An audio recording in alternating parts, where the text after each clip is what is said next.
Hello, lurdies and germs. We're here out in the pouring rain, here in the Friday the 13th set, as I call it, here in the junk tank, the temporary junk tank here in North Carolina.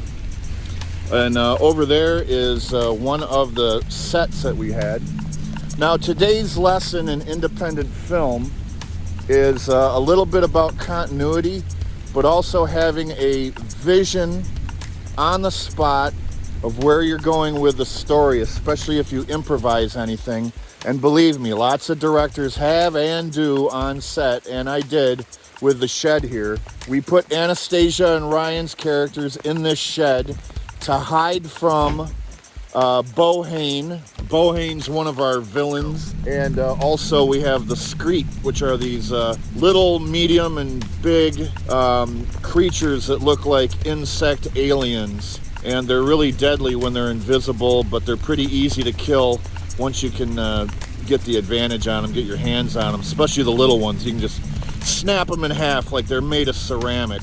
They're engineered by Dr. Julian Karsnan, and they've unfortunately been left to run wild around Anders. Now, if the rain continues, and I hope that it does, I'm going to be putting the camera right down here, stabilizing the camera right down there, and pointing it at this shed to get what we call a video plate. And it's going to be very stable so that my CGI guys don't want to lynch and burn me like they do half the time, because I don't give them the video the way that they want it, because it's a real battle between stabilizing the image so they can put in artificial elements like computer generated imagery, and the fine line between that and me being a kinetic director who likes a little bit of camera shake, a lot of camera movement, especially during action and everything. It keeps it more organic, it keeps it more interesting like that.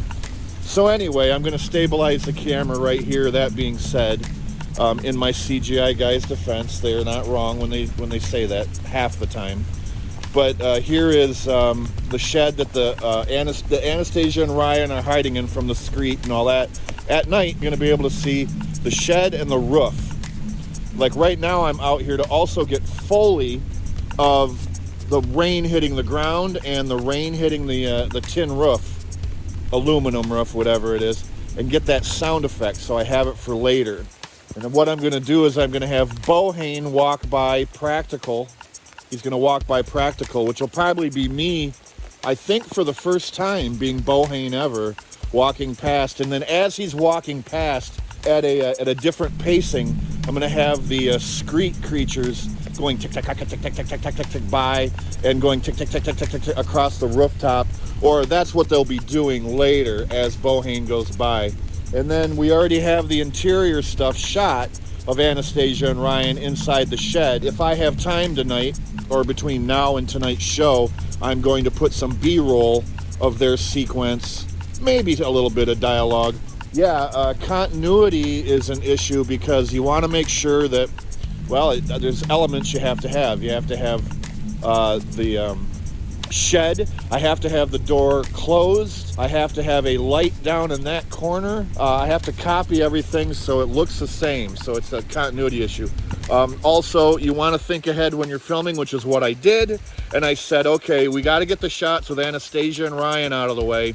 I can put in Bohane walking by. I can put in all the other stuff later, and they don't even have to be there.